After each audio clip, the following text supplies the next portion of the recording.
рамках проекта «Неделя здоровья» в Гагаузию прибыла группа врачей из Турции. Все они являются ведущими специалистами в своей области, работающие в клиниках Анкары. Это не первый визит турецких врачей в Гагаузию. Проект стартовал около 3 лет назад. Наши коллеги сегодня у нас будут работать в Камрадской больнице и будут оказывать помощь в плане оперативных вмешательств по гинекологии, по общей хирургии, по пластической хирургии также. За время пребывания врачей в Камрате будет проведено 7 операций в хирургическом отделении, 4 операции в гинекологическом, 1 оперативное вмешательство в направлении ЛОР, 50 человек пройдут обследование для определения диагноза.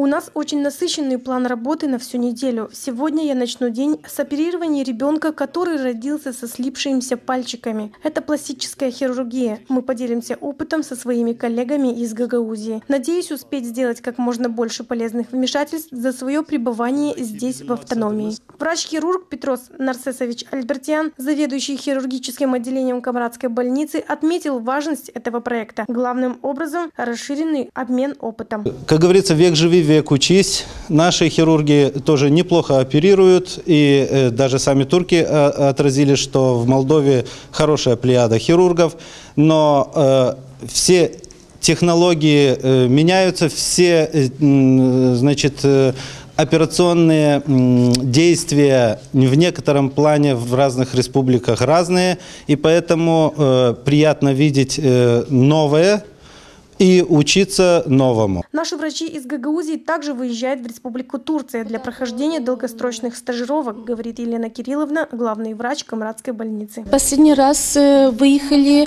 был травматолог, был, значит, хирург, были средние специалисты, медицинские сестры.